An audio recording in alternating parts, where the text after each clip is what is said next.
Tengok apa ni mungkin agak berat sedikit lah, tapi tak apa, dalam bahan. Iaitu menyentuh slot yang ketiga ini, undang-undang pentadbiran. Ya. Jadi dalam undang-undang pentadbiran ini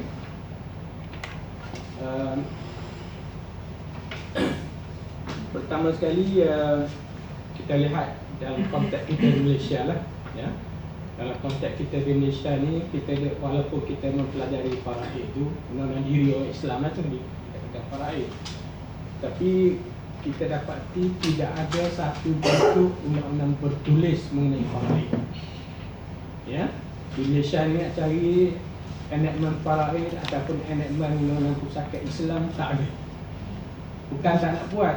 Saya ingat tahun 89 lagi percubaan untuk membuat undang-undang ini, tetapi sampai sekarang tidak dijayakan oleh kerana ia menyentuh soal perlembagaan.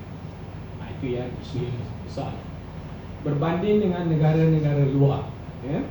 Kalau kita lihat di negara-negara Arab, di Mesir umpamanya, fiqh mawaris ataupun kanun mawaris dia ni tahun 43-46 lagi, ya, sudah ada undang-undang tertulis. Jadi kita di Malaysia ni apabila tak ada begitu, maka keputusan ataupun sijil faraid Mahkamah Syariah kena sedia juga, tetapi bukan kita merujuk kepada enactment faraid tertentu, tetapi kita merujuk kepada fiqh mawaris ataupun undang-undang pusaka yang terdapat dalam kitab-kitab fiqh mazhab Syafi'i. Itu hakikat yang berlaku, ya. Jadi kalau kita nak cari undang-undang pusaka Islam secara bertulis, macam enactment keluarga Islam ada, enactment keluarga Islam, tapi enactment pusaka Islam tak ada. Jadi mahkamah akan merujuklah, semua negeri rujuk kepada peruntukan yang terdapat dalam kitab-kitab fiqh, itu saja. Jadi kemudian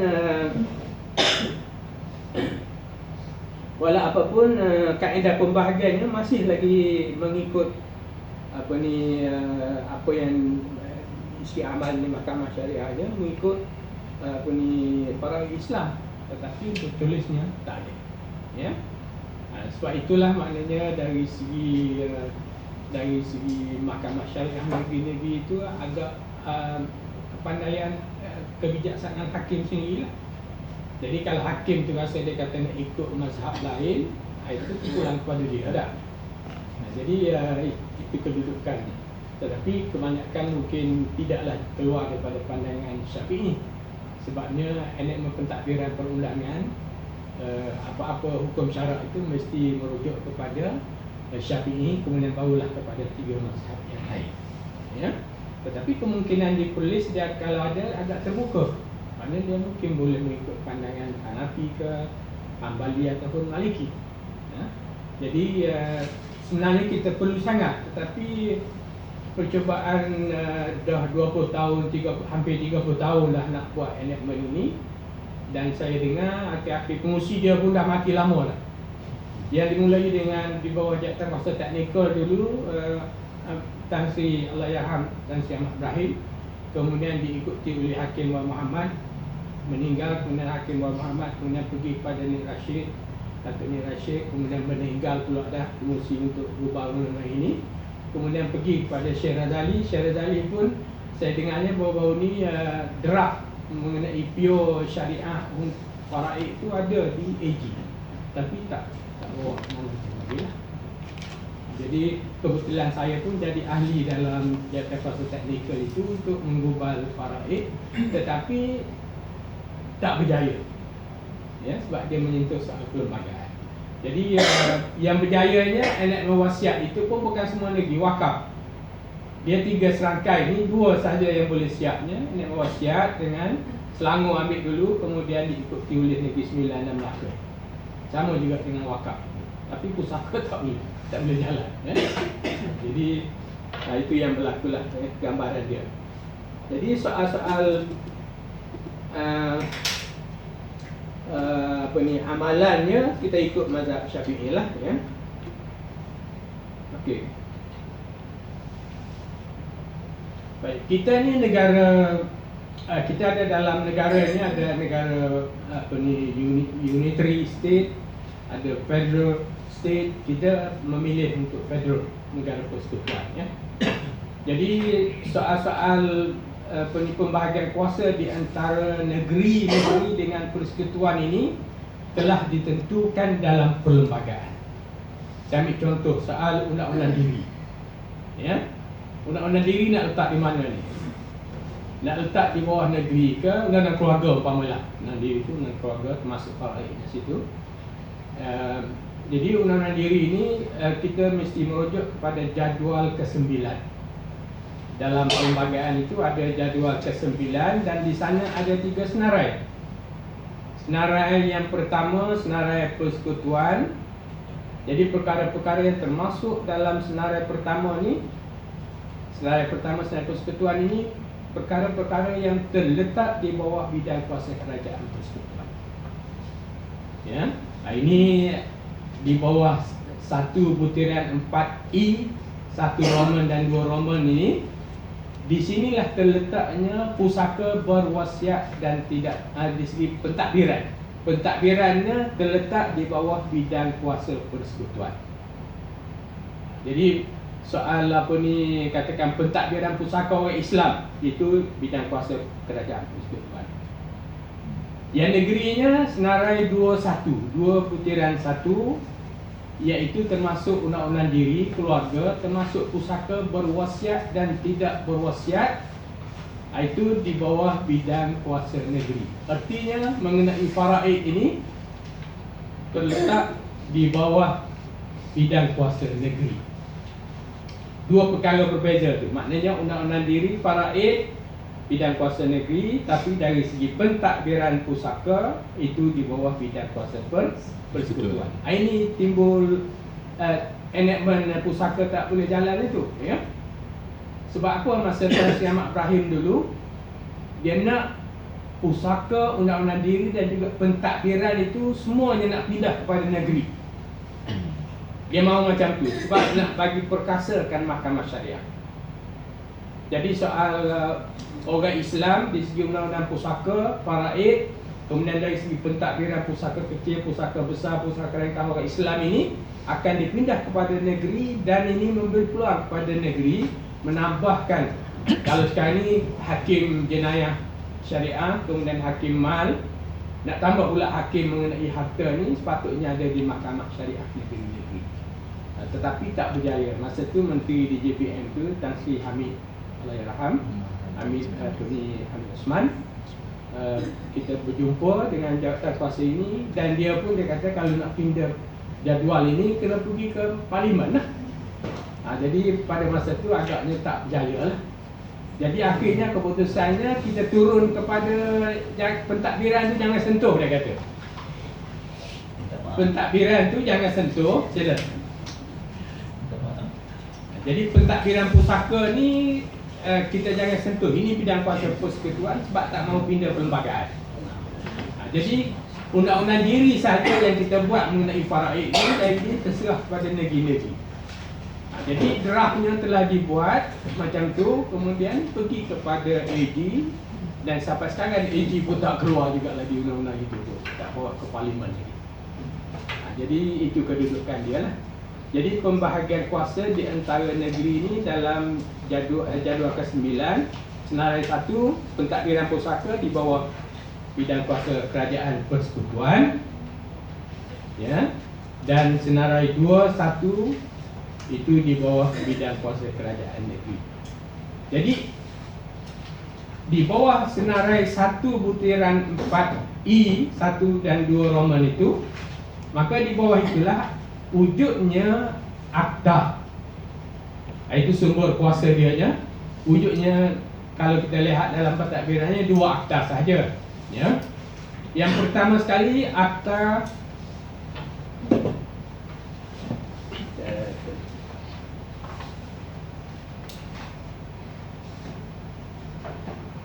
senarai itu, senarai 3 tadi bersama, ya. Jadi berdasarkan 1 butiran 4I itu, parlimen telah meluluskan 2 akta lah. dari segi pentadbiran. Yang pertama sekali, Akta Pusaka Kecil dalam kurungan pembahagian 1955. Tahun 1955 lagi ya. Yang kedua, Akta Probate dan Pentadbiran. Probate ini maknanya kuasa wasiat. Akta kuasa wasiat ataupun probate dan pentadbiran 1959. Itu dua akta yang menyentuh soal pentadbiran, dan dua-dua akta ini diluluskan oleh Parlimen dan diguna pakai terhadap pentadbiran pusaka orang Islam dan juga bukan Islam, akta yang sama. Jadi kalau kita cadar dikatakan nak pergi Mahkamah Syariah semua, maka akta ini kita kena kecuali lah pemakaian kepada orang Islam.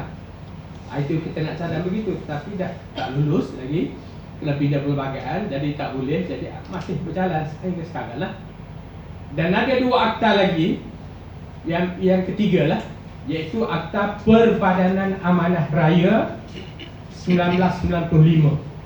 Akta Perbadanan Amanah Raya 1995. Ini baru selepas Amanah Raya itu telah diperbadankan. Dulu Amanah Raya ni dia di bawah Kementerian Keuangan, tapi apabila tahun 1995 ini telah diasingkan, diperbadankan, maka dia satu badan yang bebas, dan wujud akta ini tahun 1995. Dan yang keempat, Akta Pembahagian ataupun Ordinans Pembahagian 1958. Akta yang keempat ini maknanya pembahagian undang-undang bukan Islam, pusaka bukan Islam. Dia ada akta pusaka bukan Islam ni, dua akta itu. Cara pembahagian macam mana? Orang bukan Islam kalau mati, maka undang akta dulu ordinans namanya, Ordinans Pembahagian 1958. Yang ini namanya akta telah dipindah, akta 300. Ya. Jadi sekurang-kurangnya 4 akta inilah yang menyentuh soal yang pentadbirannya dua saja atas tadi. Kemudian amanah raya itu pun ada juga pentadbiran di situ menyentuh soal amanah raya. Cuma yang keempat itu pembahagian pusaka bagi orang yang bukan beragama Islam. Jadi mereka rujuk pada akta ini, tetapi kita kena rujuk kepada kitab-kitab fiqh yang ada ya, dalam mazhab Syafi'i. Tidak ada undang-undang bertulis ya.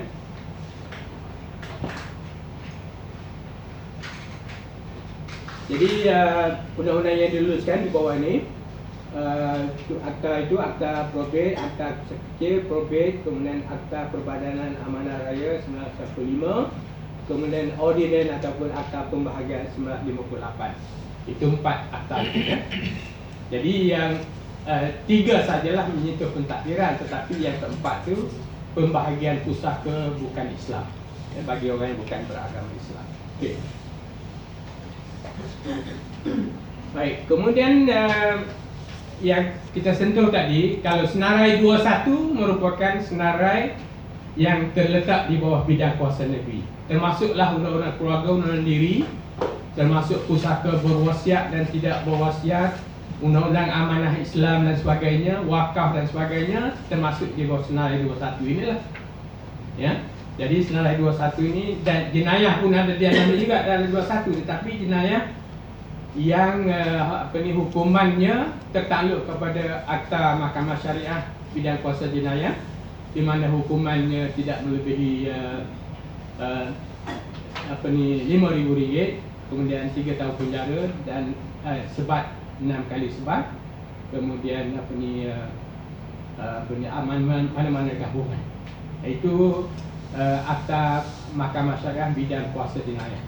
Yang duk sibuk-sibuk rang undang-undang RUU 355 itu hari kan, nak pindah undang-undang inilah ya, 3 undang nak pindah naik kepada berapa hukuman yang baru dan sebagainya, tetapi tak sempat nak baca bentar macam tu je, tak tahu apa ni pindahan yang patut dibuat.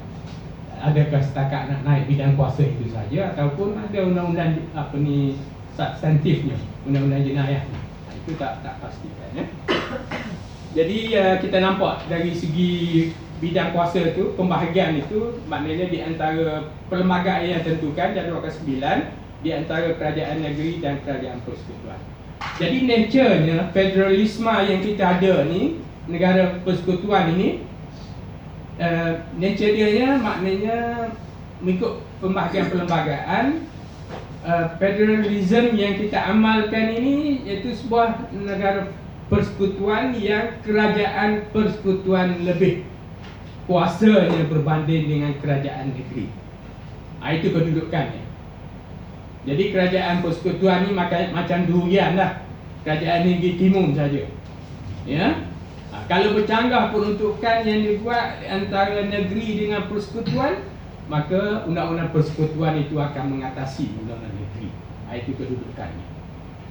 Jadi samalah dalam pentadbiran pusaka ni, kalau kita nak buat undang-undang di peringkat negeri itu melampaui bidang kuasa yang diberikan, maka undang-undang itu dianggap sebagai null and void lah, maknanya tidak sah dan batal. Itu kedudukan dia, ya. Jadi tak bolehlah nak melebihi, katakan nak lebih pada perlembagaan beri kuasa kepada negeri, nak buat undang-undang itu katakan hukuman lebih tinggi dan sebagainya. Maka ini termasuklah soal dulu jenayah dua kelangkaan itu kan, bagi kuasa yang lebih. Itu kalau dicabar di mahkamah, maka kemungkinan mahkamah akan putuskan undang-undang ini ultra bias ataupun melebihi bidang kuasa yang diberikan. Okay. Itulah sajalah, ya. Kemudian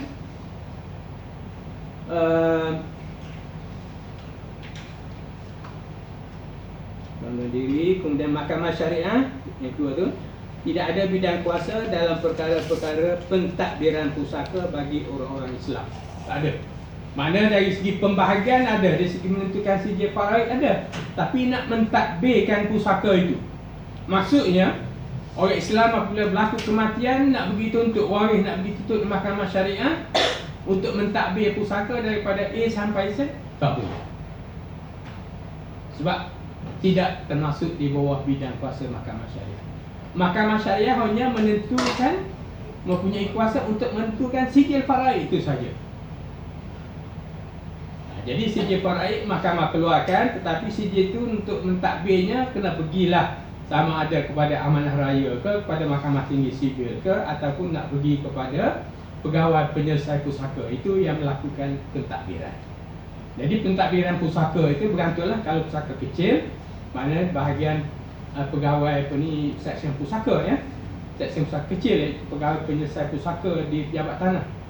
Ini pun nama pelbagai. Tengahnya kita sebut ADO pusaka, setengahnya pentadbir pusaka, magistrate pusaka, ya, nama. Tapi orang yang sama aja, pegawai penyelesai pusaka.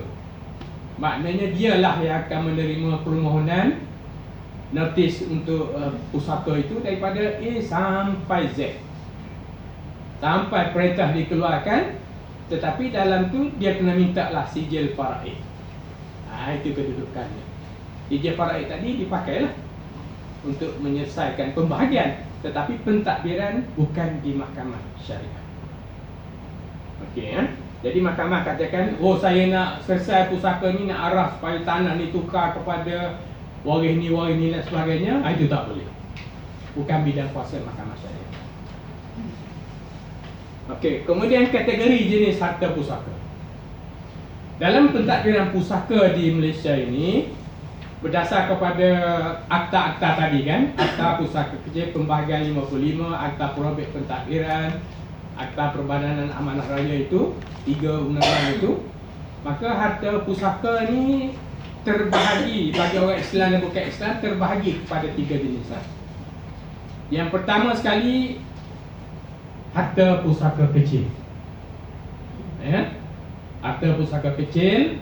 Yang kedua, harta pusaka besar atau biasa. Dan yang ketiga, harta pusaka ringkas.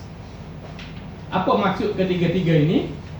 Jadi yang pertama sekali, harta pusaka kecil, iaitu harta pusaka kecil ialah harta pusaka yang ditinggalkan oleh si mati tanpa wasiat menurut Akta Wasiat 1959. Si mati tak ada meninggal wasiat di bawah akta tersebut. Memang orang Islam tidak boleh membuat wasiat di bawah akta ni. Tapi kalau bukan Islam, dibenarkanlah, ya. Orang Islam mana wasiat Islam lah, yang terdiri daripada harta ta'alih sahaja.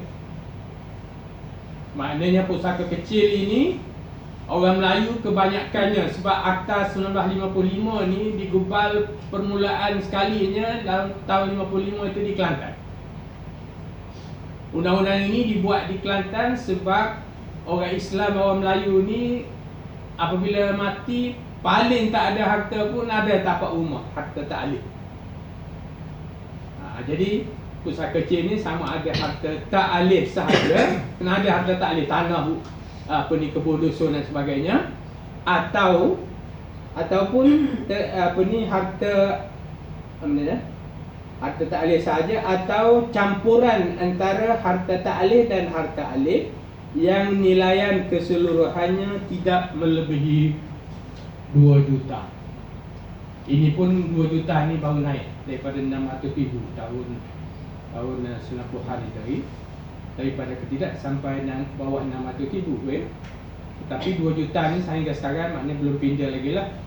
Mana sama ada terdiri pada tanah sahaja harta ta'lif, ataupun campuran harta ta'lif dan harta alif nilaiannya tak melebihi RM 2 juta, maka dia dikatakan harta pusaka kecil. Jadi harta pusaka kecil yang menilainya siapa dia?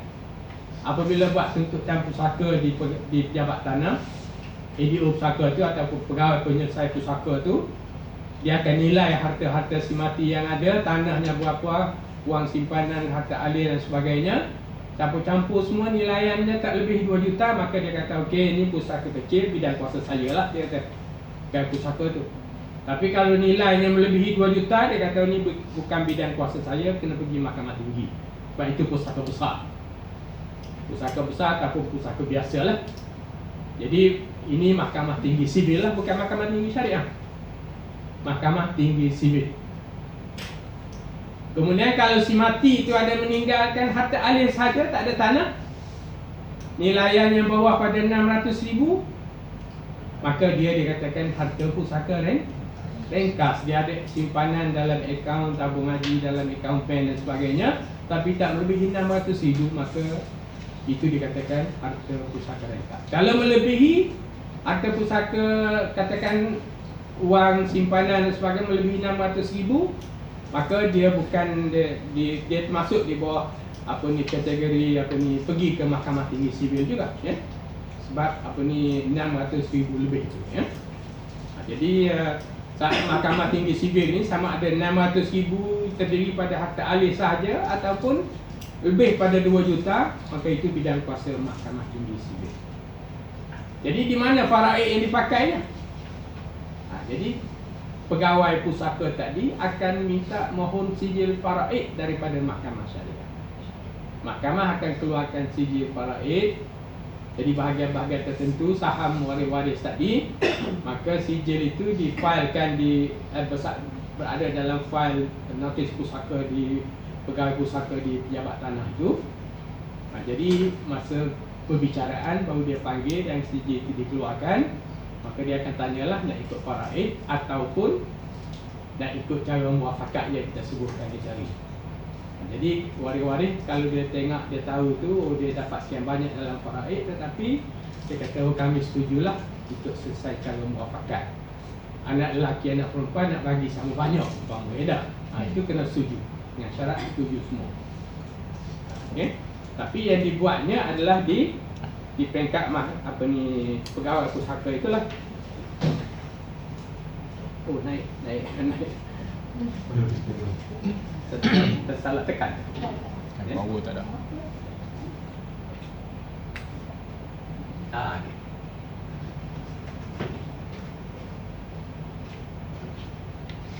Ini ciri-ciri harta pusaka kecil itu.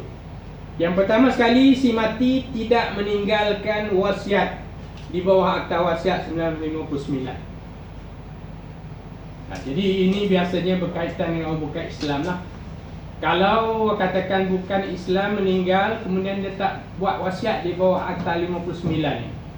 Sebab Akta 59 ni hanya khusus untuk orang bukan Islam saja. Kemudian nilaiannya katakan tak melebihi walaupun tak lebih 2 juta, tapi dia kalau ada meninggalkan wasiat, maka dia bukan lagi kecil lah. Tapi bagi orang Islam, kalau meninggal wasiat Islam, tidak ada kena mengena. Katakan dia meninggal wasiat 1/3, jadi nilainya tak lebih 2 juta, maka dia masih dianggap sebagai harta pusaka kecil. Jadi yang wasiat atau wasiat ni hanya khusus untuk orang bukan Islam sahaja. Ini mungkin dalam slot 4 nanti kita akan lihat perbezaan. Apa bezanya wasiat Islam dengan bukan Islam ini?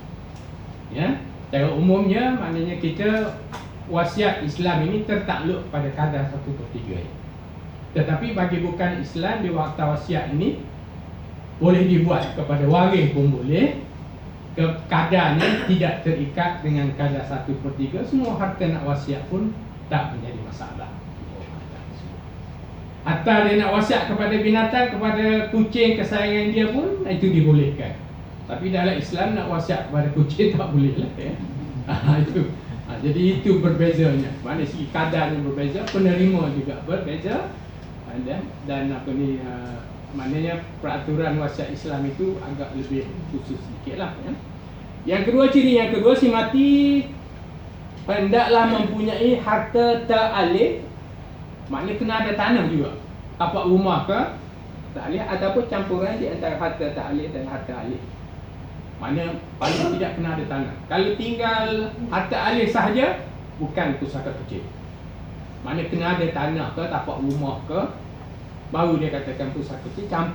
Campuran dengan harta alih, nilaiannya tak melebihi 2 juta, maka dia katakan harta pusaka kecil. Dan ciri yang ketiga, jumlah nilai harta tidak melebihi 2 juta pada tarikh permohonan dibuat. Dia mati tahun 60, tahun 70 itu hari. Tapi tuntutan pusaka baru buat sekarang ni. Maka nak nilai itu tak boleh lagi nilai 10 tahun lepas. Kena nilai pada masa permohonan itu dibuat. Mana pegang pusaka akan nilai tanah ni berapa, jumlah semua duit-duit yang ada dan sebagainya. Tak melebihi 2 juta, maka ini pusaka kecil. Tapi kalau melebihi 2 juta, bukan lagi pusaka kecil, tak boleh diselesai di pejabat tanah, kena pergi ke mahkamah tinggi sivil. Okey, ya. Okey, kemudian yang kedua, kategori yang kedua, harta pusaka besar atau biasa. Yang berbezanya di segi nilai tadi lah.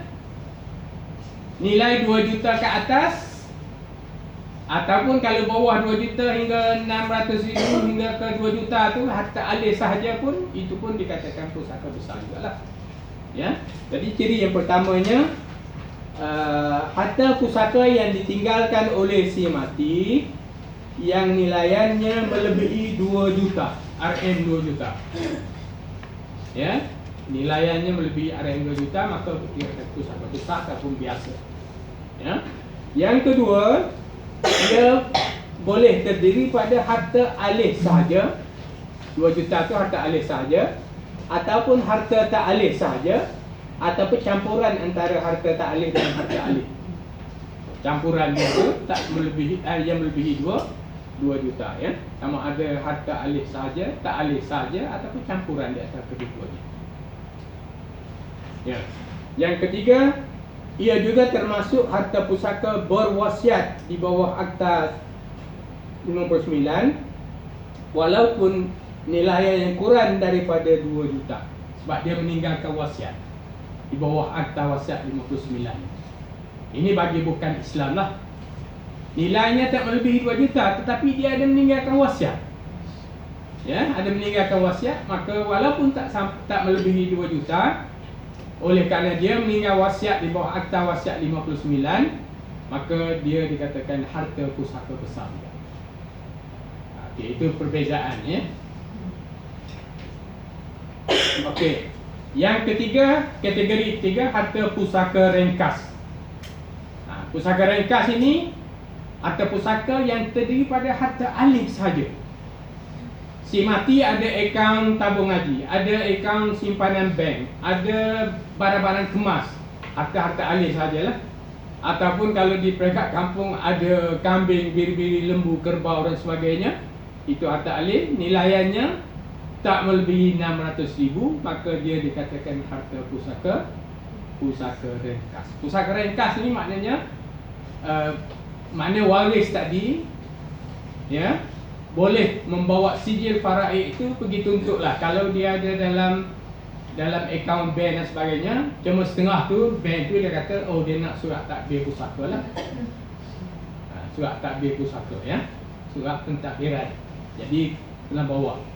Setengah kadang-kadang setempat tu dia kata kalau ada penama, maknanya penama boleh keluar, lepas tu ikut sijil faraid pun bahagian.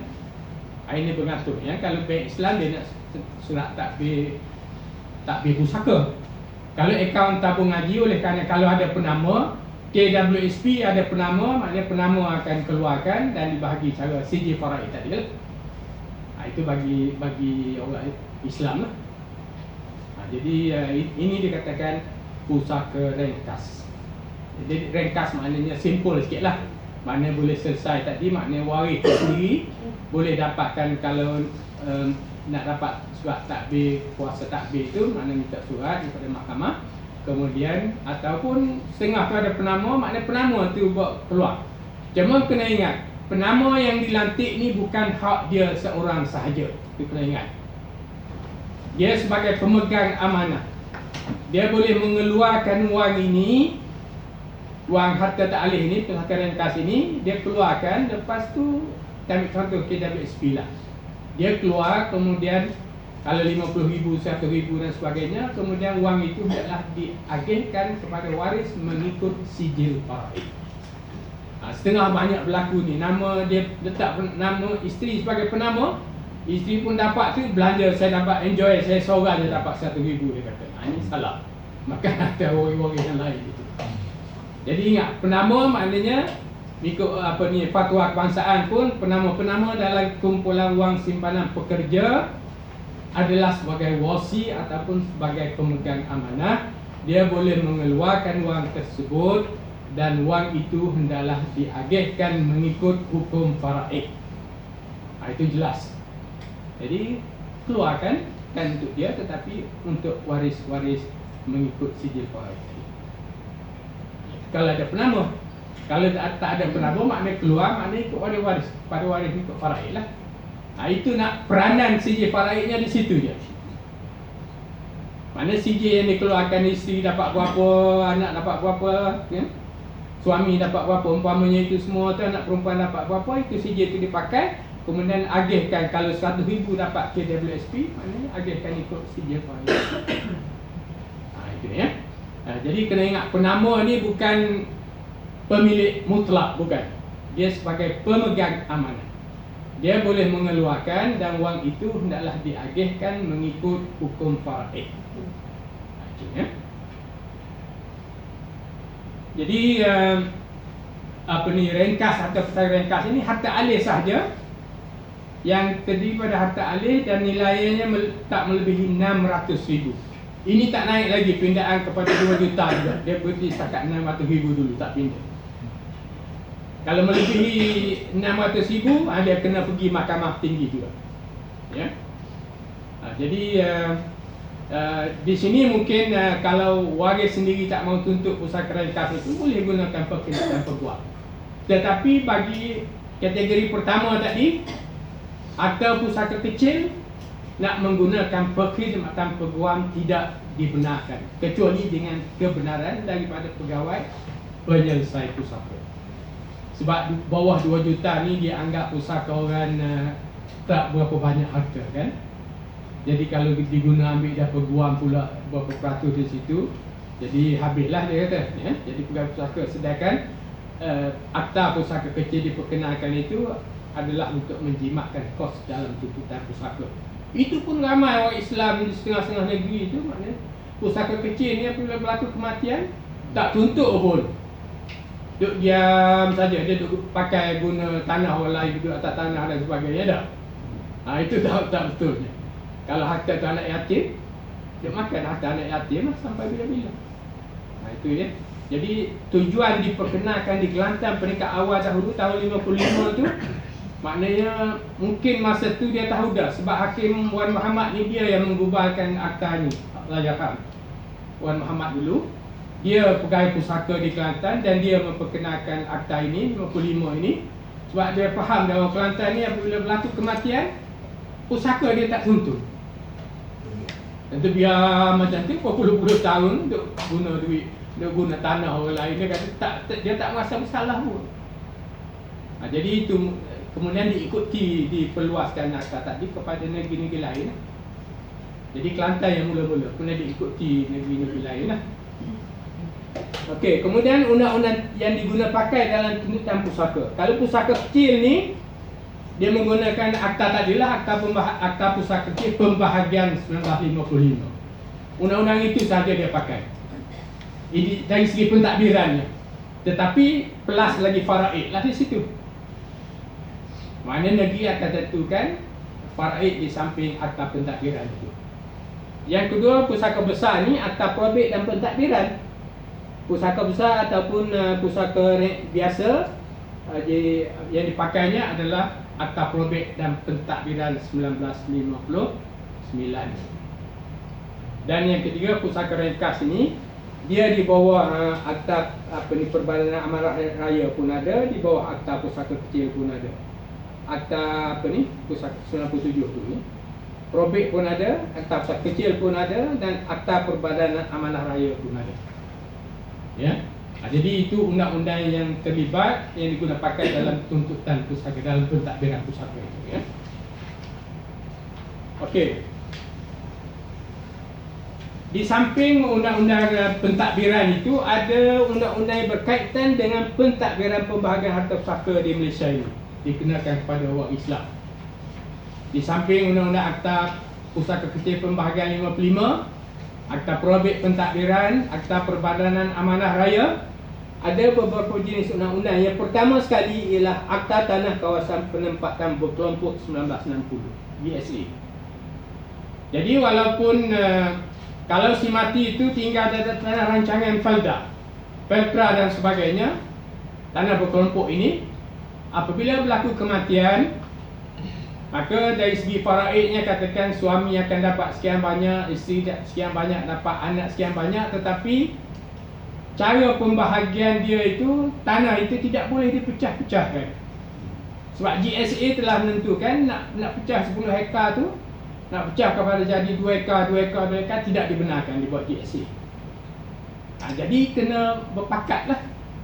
Pakat maksudnya katakan CJ faraidnya ada nak dapat sekian banyak, tetapi kena cari paling tidak pun 2 orang pengganti untuk mengambil tempat peneroka itu. Jadi yang waris-waris lain itu menerima bahagian cucu dia lah berapa nilai. Maknanya dari segi pembahagian faraid ini tidak boleh menyentuh akta GSA ni, tanah, perda dan sebagainya. Hukum faraid berlaku, tetapi fizikal tanah tu nak bahagi boleh menyebabkan pecah tanah pada unit-unit yang kecil itu tidak dibenarkan di bawah GSA. Itu kena tunduk peraturan itulah, ya. Yang kedua, enactment tanah reserve Melayu bagi negeri-negeri. Pak negeri-negeri ni kecuali Pulau Pinang, Melaka saya ingat pun tak ada juga enactment reserve Melayu, ada tanah adat di negeri Melaka. Kemudian apabila nak bagi pusaka, si mati itu ada meninggal tanah simpanan Melayu, maka suami itu katakan dia Islam tetapi bukan Melayu. Dia Islam tapi bukan Melayu. Dia ada hak dalam faraid, cakap. Tapi nak memiliki tanah simpanan Melayu itu tidak dibolehkan. Maknanya kalau sepatut dia dapat 1 hektar, kata isteri tinggal, dia dapat setengah hektar, maka nilai setengah hektar itu kena bagi duit lah kepada dia. Orang-orang lain bagi duit lah kepada suami yang Islam tapi bukan Melayu itu. Itu maksudnya. Maknanya tertakluk kepada hukum faraid berjalan, tetapi dari segi nak memiliki tanah simpanan Melayu itu tidak dibolehkan, tidak dibenarkan, sebab di bawah enactment reserve Melayu, tanah simpanan Melayu tidak boleh dipindah milik, diturun milik kepada bukan Melayu mengikut tafsiran Section 2 di bawah Akta Negeri-Negeri itu. Ini pun takrifan Melayu itu pun berbeza-beza. Ya?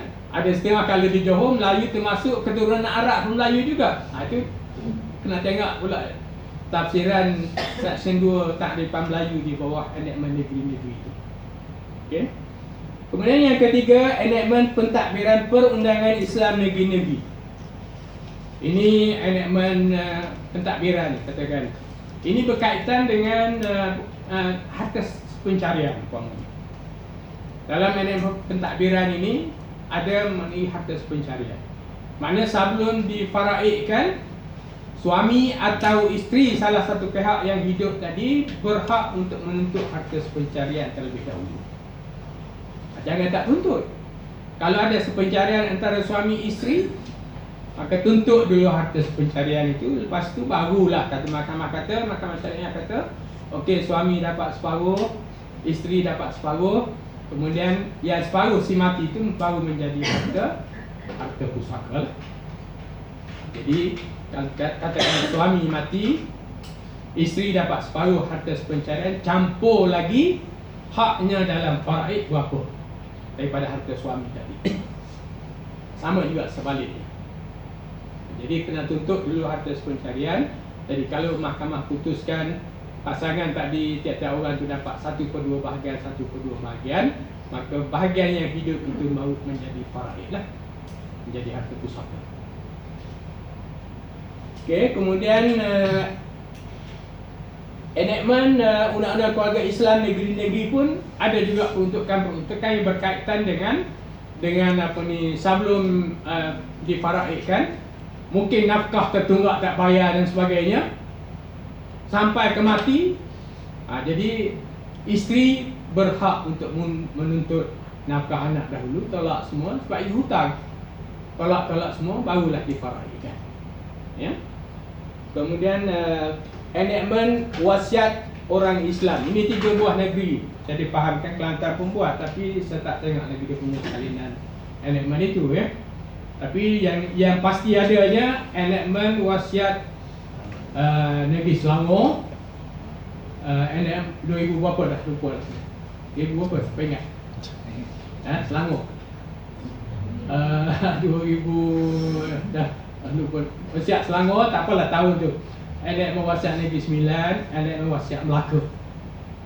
3 buah negeri sudah ada enakmen bertulis mengenai wasiat.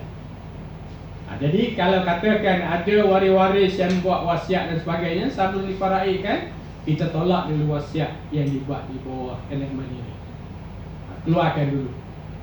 Jadi mana ikut wasiat Islam tu, kalau diputuskan sah, maka 1/3 itu katakan untuk anak yatim dan sebagainya, tolakkan itu dahulu ya, maksudnya. Kemudian enakmen wakaf orang Islam pun sama juga. Apabila berlaku kematian, si mati ada dokumen mengenai wakaf, maka harta yang diwakafkan itu keluarkan daripada senarai harta pusaka si mati. Maknanya pemegang amanah tunggalnya adalah Majlis Agama Islam negeri-negeri sebagai pemegang amanah harta wakaf dalam negeri berkenaan. Tolak yang dulu ya. Kemudian enakmen Kanun Tanah Negara 1965. Kanun tanah ni dari segi satu peruntukan berkaitan dengan tanah pertanian. Pindaan tahun 92, tanah pertanian tidak boleh dipindah milik ataupun dijual kepada bukan warga negara Malaysia. Jadi katakan Indonesia datang ke sini, dia warga negara Indonesia, kahwin di sini, kemudian isterinya meninggal dunia, meninggal tanah pertanian, maka di segi faraid dia berhak, tetapi nak memiliki tanah pertanian itu sama seperti Rizal Melayu juga, dia tidak dibenarkan.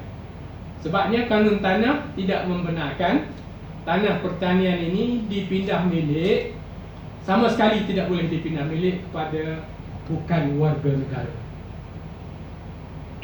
Yang bolehnya bukan warga negara ni dia memiliki kediaman, tetapi dengan kelulusan daripada ESCO lah, kerajaan PBN, pihak berkuasa negeri.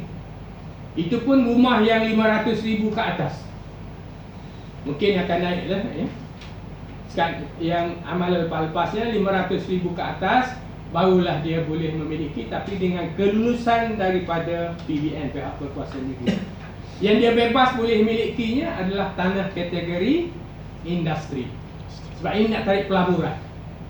Katakan dinilai itu banyak tanah kategori industri di Selangor pun ada, nak bagi warga negara asing dia boleh memiliki tanah tersebut tanpa perlu mendapat kebenaran daripada pihak berkuasa negeri. Tapi kalau pertanian sama sekali tak boleh. Nak minta kebenaran pun tak boleh sebab kanun tanah ketat di situ. Ya. Jadi dalam kes pusakanya, kalau dia tinggal tanah pertanian, di segi faraid dia ada hak, tetapi untuk memiliki tanah secara fizikal itu tidak dibenarkan sebab dia terhalang oleh kanun tanah negara 1995. Itu maksudnya. Kemudian undang-undang mengenai penama. Kalau KWSP ada penama, maka penama tadi bukan hak dia, tapi dia boleh mengeluar sebagai pemegang amanah dan dibahagi cara faraid lah. Ada takaful, ada penama sekarang ini. Dan ada juga yang tidak lantik penama. Ya. Umpamanya pindaan dalam akta yang terakhir itu, akta apa ni, di sebelah belakang tu, di bawah IFSA, Islamic Finance and Services 2013. Ya, 2013 ni maknanya takaful nak lantik penama pun boleh ataupun nak lantik beneficiary.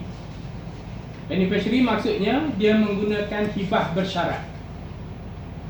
Dia boleh katakan dia isi borang takaful tu, dia nak tak mau lantik penama, dia nak ubah atau tu, dia nak masuk, dia kata okey, wang takaful ini kalau dia mati, wang ini akan dihibahkan kepada beneficiary dia, waris-waris dia. Kalau saya mati dulu baru dapat kepada waris, kalau ini hibah bersyaratnya. Kalau waris mati dulu, harta itu memang milik saya. Itu dikatakan hibah bersyarat ar-rukbah. Ya. Doktrin survivorship tu. Kalau pencarun tu mati, meninggal, baru pergi kepada anak beneficiary, takaful tadi. Kalau anak tu meninggal, beneficiary tu meninggal dahulu, harta tu balik kepada dia. Itu dia katakan boleh membuat hibah bersyarat kepada waris-waris. Jadi dia tak pakai penama. Ya, tak pakai penama di situ. Jadi yang ada penama tu tak apalah, makna tertakluk pada akta penama, makna penama ini akan keluarkan wang tadi dan diagihkan ikut hukum faraid. Kemudian enakmen tanah Kelantan 1938. Enakmen tanah Kelantan ni tahun 38 dulu lama, tapi diamalkan sehingga sekarang. Ya, di sana dalam Section 2 enactment tersebut ada disebut sebagai Native of Kelantan. Jadi perkataan Native of Kelantan ini, tanah-tanah di Kelantan dia boleh diturun milik, dipindah milik kepada mereka-mereka yang termasuk dalam salah satu ciri-ciri Native of Kelantan itu. Yang pertama, mana-mana orang yang dilahirkan di Kelantan, bapanya juga adalah orang Kelantan, orang Melayu Kelantan. Jadi kalau dia kahwin di Kelantan juga, kemudian isteri ataupun dia meninggal, maka ciri pertama ni boleh mewarisi lah. Ciri yang kedua, anak yang dilahirkan di Kelantan, ibunya juga orang Kelantan, maka dia termasuk native of Kelantan, boleh memiliki tanah di Kelantan. Ciri yang ketiganya, anak yang dilahir di luar Kelantan, ya, di luar Kelantan, tapi ibu bapanya berasal daripada Kelantan. Macam anak saya lahir di Kelantan, ya. Anak-anak saya lahir di KL banyak. Jadi kalau nak pindah milik tanah di Kelantan, maknanya dia orang boleh, tetapi pentadbiran negeri pula dia kata okey, satu surat beranak kena RM40. Bayar RM40 baru boleh buat pindah milik, ya. Tapi di segi peraturan enactment 38 ini membenarkan, tak ada masalah. Mungkin itu pentadbiran negeri lah RM40 tadi untuk pentadbiran negeri. Sebab pindah milik ni, kalau bayar pindah milik cukai stem apa ni LHDN pun dapat pada persekutuan, tak dapat pada negeri dah. Jadi mungkin negeri RM40 satu surat beranak tu, dan setengah negeri pula dia letakkan, dia kata okey, kena bayar, kalau bayar kepada cukai stem RM140, dia kata kita kena juga untuk minum-minum di pejabat tanah RM140 juga. Itu pentadbiran negeri lah, sebab itu di bawah, sebab ukur pun tak termasuk di bawah hasil kerajaan negeri, bukan hasil persekutuan. Jadi dia tak dapat apa sebenarnya, dia buat kerja di negeri, tapi itulah dia ambilnya, ya. Jadi itu enakmen tanah. Kemudian ciri yang ketiga, yang keempatnya, mana-mana anak yang dilahirkan di luar Kelantan, ibu bapanya orang Melayu, tetapi menetap di Kelantan, anak tadi itu menetap di Kelantan 15 tahun baru boleh memiliki tanah. Ya, itu tanah di kanan. Mana orang kata orang Melayu Selangor. Ya, bapa dia pun orang Melayu juga. Dia dilahirkan di Selangor, dia pergi Kelantan, kahwin di sana. Maka nak miliki tanah di sana, kalau berlaku kematian apa semua pun kena duduk 15 tahun dulu baru boleh memiliki tanah, sama ada nak beli tanah ataupun nak mewarisi daripada isteri dan sebagainya. Dan ciri terakhirnya, mana-mana orang yang dilahirkan di Kelantan, bapanya dilahirkan di Kelantan, tak sebut orang Melayu orang apa. Jadi termasuklah Siam Kelantan, Cina Kelantan, ataupun apa-apa bangsa di Kelantan, tapi dia dilahirkan di Kelantan, kemudian ibu bapa dia pun orang Kelantan, Cina, Siam Kelantan, maka dia juga melayakkan untuk memiliki tanah di Kelantan. Termasuk dalam ciri kelima, native of Kelantan. Itu kedudukan dia, ya. Kemudian Akta Pemegang Amanah 1949 ini pun ada kaitan juga dalam pentadbiran pusaka. Mana akta pemegang amanah ini dipakai akta persekutuan ini kepada orang Islam yang juga bukan Islam. Mana kalau katakan si mati sebelum mati, dia buat surat ikatan amanah. Ya, surat ikatan amanah tu maknanya apabila berlaku kematian, surat ikatan amanah tu masih berjalan, tak boleh nak wahagi lagi lah pusaka itu, ya. Kemudian atasnya lagi surat kuasa wakil 1949, power attorney ini. Ya. Ramai orang Indonesia datang ke Selangor dulu, dia memiliki tanah, lepas tu satu ketika dia balik sana. Maka dia buat surat kuasa wakil ini, dia serah pada seorang ni supaya uruskan nak jual ke nak apa semua dah. Jadi akta itu masih berjalan. Jadi kalau berlaku kematian pun maknanya tunggu selepas akta itu tak berkuat kuasa lah, baru boleh dibagikan, ya. Kemudian customary tenure enactment, ini bagi dua negeri. Enactment pemegangan adat bagi negeri Sembilan dan juga negeri Melaka. Ya, Melaka dekat dengan negeri Sembilan itu ada adat pepatih dan sebagainya. Itu maknanya peraturan pegawai pusaka di dua buah negeri ini, di Melaka daerah-daerah tertentu sajalah, tapi boleh kata negeri Sembilan menyeluruh. Pegawai pusaka negeri Sembilan ni tak boleh berpandu sangat kepada hukum faraid. Maknanya dia kena raikan adat pepatih yang berlaku di dua daerah ini, dua negeri. Jadi kalau harta pembawa harta dapatan itu dapat kepada masing-masing. Tapi kalau harta carian laki bini, tengok. Laki bini boleh pergi dapat kepada yang hidup dan juga anak-anak. Carian laki bini, harta pencarian lah tu di negeri Sembilan. Jadi ada peraturan khusus. Dan hukum faraid pun boleh dikata, kecuali waris tu bersetuju kita nak bagi pusaka ni tidak ikut adat, kita ikut hukum syarak. Itu pun maknanya terpaksa dia bercanggah dengan amalan masyarakat itulah. Dan setengah tempat tu kalau berlaku demikian, maka orang tadi itu dipulau oleh masyarakat adat di situ. Tapi dia nak ikut hukum syarak, itu tak ada masalah, ya. Jadi cadangan customary tenure enactment ini bagi dua buah negeri inilah. Dan satu ketika dulu di Melaka, masa saya ingat tak silap Ketua Menteri Rahim Tabicik dulu, dia membenarkan pemilik tanah di Melaka ini supaya membuat permohonan kepada kerajaan supaya tanah dia ni dimasukkan, diisytiharkan, diwartakan sebagai tanah adat di negeri Melaka. Mungkin lepas tu dah tak jalan, tapi maknanya pemilik tu. Sama juga dengan di negeri Johor. Negeri Johor, pemilik tanah negeri Johor boleh memohon kerajaan supaya tanah dia itu diisytiharkan sebagai tanah simpanan Melayu. Masih. Di Johor masih jalan. Masih Melaka masih. Masih juga.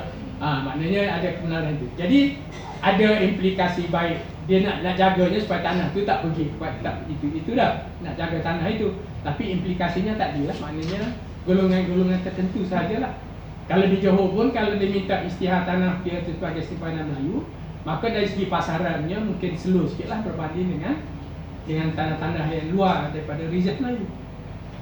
Selamat dari segi tanah tetap berpindah pada bukan Melayu, tetapi dari segi pasarannya mungkin rendah sedikit lah. Walaupun dalam akta pengambilan tanah tu ada tak boleh membezakan kategori simpanan Melayu tu sebagai satu nilai yang rendah. Ada peruntukan demikian, tetapi tak berlaku dari segi itunya. Apabila sebut je Reserve Melayu, dia nilai yang rendah. Sebabnya dia kata terhad penjualannya pada orang Melayu saja. Jadi oleh kerana itu nilainya agak rendah sedikit lah. Okey, kemudian akta tafsiran, ini tafsiran 48 ini mengenai istilah-istilah lah. Tafsiran ini dia gunakan istilah apa maksud harta alih, harta tak alih dan sebagainya. Itu pun tertakluk juga kepada pusaka tadi ya. Sebabnya kadang kita keliru dari segi akta tafsiran ni pun sama juga, dia pindah masuk dalam seksyen 5 Kanun Tanah Negara. Apa maksud tanah? Tanah bukan tanah yang solid tanah itu dah. Tanah ini termasuk apa-apa sahaja yang diletak kuat pada tanah. Dibuat bangunan di situ, rumah batu, maka dia sudah menjadi tanah. Landed property dah. Tanah dah. Jadi nak jual, boleh tak nak jual rumah saja, tanah tak mau jual? Tak boleh. Ya? Pusaka rumah saja, tanah tak pusaka, tak boleh, sebab sudah menjadi hak tanah. Jadi akta tafsiran pun ada disebutkan, dalam Kanun Tanah pun ada. Kemudian rumah rakit, ya, rumah rakit yang ada setengah negeri di atas sungai itu pun dia termasuk dalam pengertian tanah juga, walaupun dia terapur-apur macam tu dah. Tanah yang diliputi air pun termasuk dalam pengertian tanah, ikut Kanun Tanah. Ya, kalau kita pergi ke di Lokawi Camp dekat dengan Sabah tu, tanah-tanah kita tengok masa air pasang tu penuh air, tetapi apabila air tu dah surut, maka tanah tu dah ada milik semua dah. Jadi tanah yang diliputi air ni termasuk dalam pengertian tanah juga. Cuma ini dari segi maknanya kita nak tentukan pusaka kita. Baik, kalau rumah orang Melayu yang dibina di atas tiang, kita nak rumah tu nak anggap itu harta alih yang boleh dipindahkan ataupun rumah masuk tanah juga. Satu pengecualian. Pengecualian maksudnya kalau jual tanah, rumah yang ada di atas tu rumah yang boleh dipindah, boleh dia katakan saya jual tanah saja, rumah saya tak jual. Mana rumah tu kena usung, ya, kena usung pindah kat lain. Ini jadi zaman moden sekarang ni nak usung rumah ni payah nak terima dah. Tapi masa kita dulu biasa jadi jemaah tu usung rumah ni 2 buah kampung kot dalam benda tu, usung rumah dah. Sekarang ni nak kata usung rumah, macam mana rumah boleh usung? Mana hari jemaah dia buat cendol, buat apa semua, saja usung rumah. Apa ni 2-3 buah kampung kot dalam benda tu dia usung pergi pindah. Itu harta alih. Tapi kalau rumah batu dipasang yang kuat dia, itu tak boleh. Kalau dia kata saya nak jual tanah saja, rumah saya tak jual, macam mana rumah tu pasang kuat? Jadi kena jual dia rumahnya sekali lah, ya. Kemudian apa lagi tu? Akta Keuangan Islam yang baru ni, saya buat kat 2013 ni, IFSC ni. Tadi dari segi apa ni, takaful tadi. Kalau dia dah delete, tak mahu lagi penama, dah tak mahu dah, maka dalam takaful tu dia nak bagi kepada ambil takaful tapi untuk beneficiary, untuk waris. salah seorang waris, anak bongsu ke, anak perempuan dia ke, saya ambil takaful ini dan untuk dia, hibah kepada dia, hibah bersyarat. Itu boleh berlaku sekarang. Ya, boleh berlaku. Apabila berlaku pencarum tu meninggal, ayahnya mati, maka beneficiary tadi akan mendapat manfaat daripada takaful itu. Ini dikatakan hibah bersyarat dalam takaful.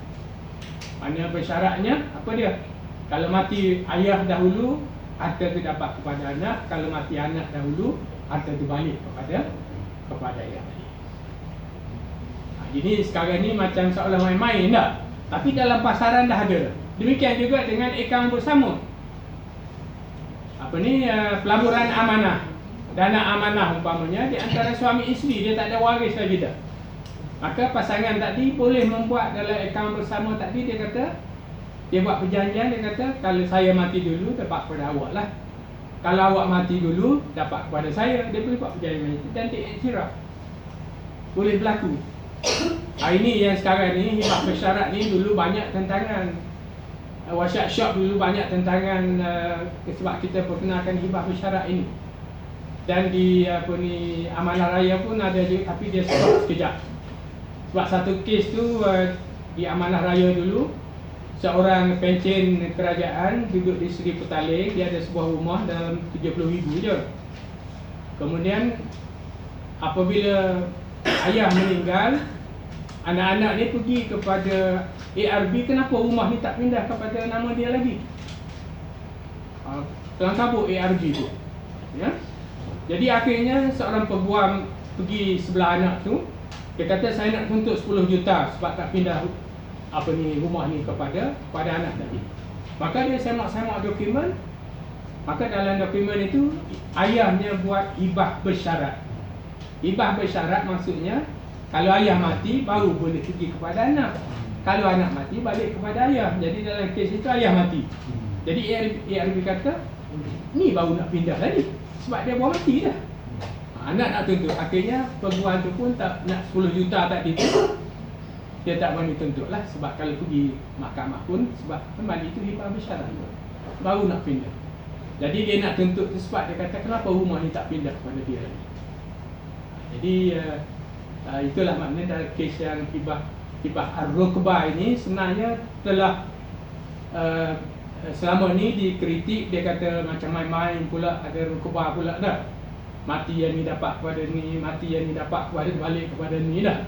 Tapi dari segi amalan ni di bawah akta keuangan Islam dan perkhidmatan itu telah pun berlaku, dan di bawah Suruhanjaya Security pun dalam akaun bersama tu dah terima di antara suami isteri yang mati kemudian dapat pada hidup. Mati yang satu lagi yang hidup tu pula, katakan suami tak mati balik kepada suami. Itu maksudnya hibah ar-rukbah, hibah bersyarat ar-rukbah. Maknanya telah berlaku lah, ya. Kemudian peruntukan lain lah dalam harta besar kecil itu ada peraturan-peraturan besar kecil dan perkeliling dari masa ke semasa yang juga berwajib lah. Ini berkaitan dengan Felda, katakan dulu Felda satu nama saja boleh ganti. Mati peneroka boleh gantilah isteri dah. Satu masa tu isteri komplain dalam satu seminar di Shah Alam. Isteri komplain, dia kata suami saya ni sebab tanah ni nama seorang je. Apabila dia dapat pampasan tanah di pinggir-pinggir Mandar ni, dapat 300,000, dia kata sebulan 2 bulan lesak, tak tahu ke mana pergi.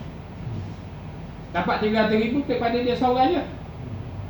Jadi lepas habis 300,000 baru balik. Ataupun dulunya dapat 300,000 tu, suami ni hari-hari tukar kereta, beli kereta baru hari-hari, habis sekejap lah. Jadi buat isteri pun dia kata tak jadi macam ni. Dia kata kena buat peraturan, maknanya perkeliling ni kena boleh masuk 2 nama. Sekarang ni boleh masuk 2 nama. Nak lebih pada 3 tak boleh. Maknanya tanah-tanah Felda sekarang ni ada 2 nama, suami dan isteri. Kalau mati seorang, mana yang satu hak suami tu kena ganti. Kalau mati isteri kena ganti seorang lagi. Jadi mesti ada 2 nama. Tapi nak lebih pada 2 nama tak benar lah, ya? Sebab tadilah kes berlakunya suami tu maknanya dapat 300,000 tu dia bayar pendahuluan. Sebab 2 juta seorang dapat di katakan Felda apa Paldari yang Negeri Sembilan tu. Andy Johnson. Andy Johnson kemudian di Shah Alam punya banyak pelaku tu. Ya, dapat mahal. Maknanya peneroka ni dapat paling tidak pun 2 juta semua kan. Jadi satu nama dia bahaya. Bayar kepada suami, tapi suaminya lepas tu lesak. Suami pula dia bertahan, dia kata, kenapa saya tak lesak? Isteri ni sebulan rumah anak duduk KL, sebulan lagi rumah anak di Johor, sebulan lagi anak di Perlis. Dia kata ulang rumah anak, saya seorang tinggal di Felda, dia kata. Jadi habislah duit kat saya. Jadi akhirnya pasal peraturan perkeliling tak dimubah, maknanya kena masuk 2 nama lah. Sebabnya tanah Felda ni ada pencarian di situ. Suami pun ada hak di situ dan isteri pun ada hak. Sebab kalau nak masuk tanpa kahwin masuk Felda, mana boleh masuk tak? Syaratnya awak kena kahwin dulu. Jadi dia bermula masuk daripada A tu maknanya sebagai pencarian. Kena masuk 2 nama. Ya? Itu maksudnya perkeliling yang masa ke semasa lah. Kemudian dalam tuntutan pusaka di Malaysia ini ada agensi-agensi yang terlibat dalam pentadbiran bahagian pusaka ini. Yang pertama sekali ialah Mahkamah Tinggi Sivil. Mahkamah Tinggi Sivil ini yang berkaitan dengan harta pusaka besar ataupun pusaka biasa. Nilai 2 juta ke atas tak gitu. Walaupun ia melibatkan harta orang Islam, tetapi tidak boleh dituntut di mahkamah syariah.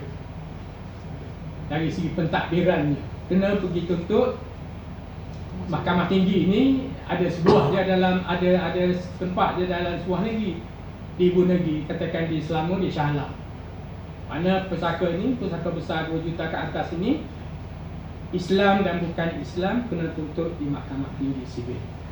Samalah di negeri-negeri lain, ya, mana tuntut di mahkamah tinggi sivil. Ya.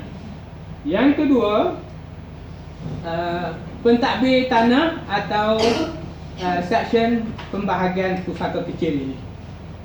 Yang saya sebutkan tadi, pegawai pusaka, pegawai penyelesaian pusaka, ADO pusaka, magistrate pusaka, pentadbir tanah, orang yang sama, iaitu nama je dulu berubah-ubahnya. Jadi dia ni di bawah seksyen pusaka, dulu di bawah Kementerian Tanah, sekarang ini di bawah Sumber Asli ke? Ada seksyen pusaka kecil, bahagian pusaka di situ, dan pegawai dia ni ditempatkan di seluruh negeri-negeri di Malaysia. Kalau di negeri Kelantan, 2 daerah 1 pegawai, 2 daerah 1 pegawai, 2 daerah 1 pegawai. Jadi dia bagi-bagilah. Kalau Bacok dengan Pasir Putih tu, hari-hari tertentu dia duduk di Pasir Putih, hari tertentu di Bacok. Ya, jabat dia. Jadi kita boleh pergi tuntut di sana lah. Tapi sekarang ni telah dikumpulkan. Maknanya pegawai pusaka ini dicentralisekan, tinggal di Kota Baru. Kemudian hari tertentu sahaja dia akan pergi ke daerah ni, balik ke ibu jabat lah. Ya. Jadi yang kita akan tuntut pusaka sini, pusaka kecil, pusaka yang nilaiannya 2 juta ke bawah, dan termasuk mesti ada tanah atau taklif atau campuran, tapi nilainya tak melebihi 2 juta. Maka kita pergilah, sebab Nabi kemudahan ni. Kita pergi ke daerah tak gitu, kata nak jumpa ADO pusaka ke, magistrate pusaka ke, pentadbir tanah bahagian pusaka ke, pegawai penyelesaian pusaka, orang yang sama je, ambil borang kat dia, kita buat tuntutan di situ lah, ya. Itu yang terlibat dengan harta pusaka kecil. Yang ketiga, agensi yang ketiganya adalah amanah raya berhak. Ini bagi harta yang nilai 600 juta ke bawah, harta alih saja. Kita boleh pergi pada ARB, dan ini pun ada cawangan setiap negeri. Ada pergi ARB cawangan negeri-negeri, ada cawangan dia kata nak tuntut. Kita tak mau tuntut harta alih itu sendiri di bank, sebab mungkin rumit nak dapat surat kuasa tadbir dan sebagainya. Jadi dia kata okey, boleh dia selesaikan, tapi bayarannya itu perbincangan dengan pegawai ARB lah. Jadi pusaka yang terlibat di sininya ialah pusaka ringkas. Dan yang ketiganya mahkamah syariah dari segi untuk menunjukkan sijil faraid. Jadi walaupun pentadbirannya 3 agensi tak terlibat, tetapi mahkamah syariah ni dari segi pembahagian. Pentadbiran bukan dibuat di mahkamah syariah, tetapi dari segi pembahagian sijil faraid itu akan disediakan oleh mahkamah syariah negeri-negeri.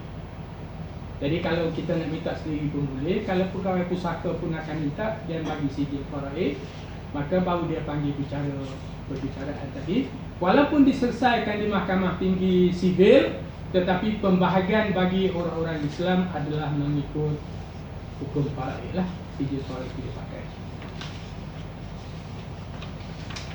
Kemudian orang yang berhak menuntut harta pusaka kecil. Siapa yang berhak?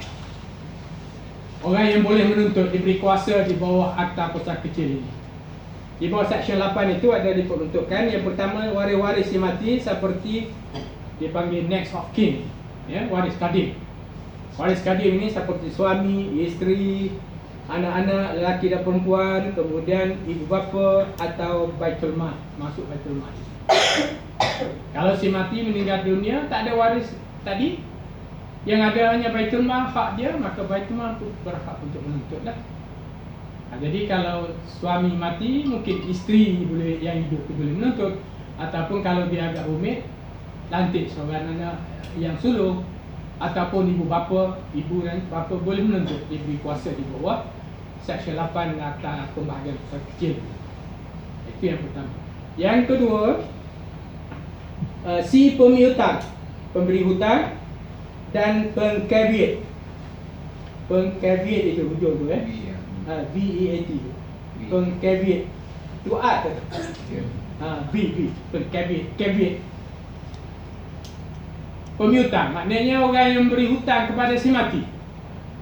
Pada masa hidup, katakan 5,000 dia beri hutang kepada si mati, lepas tu belum bayar hutang, dia mati. Maka tuan punya hutang tu, pemberi hutang tu berhak nak tuntut sebab nak ambil dia 5,000 yang dia tadi daripada harta pusaka tu. Katakan tunggu waris buat, tak buat, maka dia boleh menuntut. Sebabnya ada hak, jadi ada hak dari si undang-undang tadi 5,000 tu sebab nak ambil daripada harta pusaka si mati. Ataupun caveat, pengcaveat ni dalam undang-undang tanah ni, khususnya dalam undang tanah ni, pengcaveat. Maksud caveat ni maknanya perintah larangan. Katakan saya beli tanah daripada A, saya dah bayar beli harga 50,000 tapi saya bayar 10,000. Ada 40,000 lagi belum bayar. Saya belum bayar 40,000 lagi tu, dia mati. Ya? Ataupun saya mati. Jadi waris saya ni nak selamatkan 10,000 tu, maka boleh pergi ke pejabat tanah, masuk caveat persendirian. Kita masuk satu perintah caveat perintah halangan ini, di mana waris tak boleh nak jual tanah tu, ataupun tuan punya yang hidup tu tak boleh nak jual sebab saya dah bagi dah 10,000. Maka saya dalam kes itu dikatakan pengcaveat, orang yang memasukkan caveat.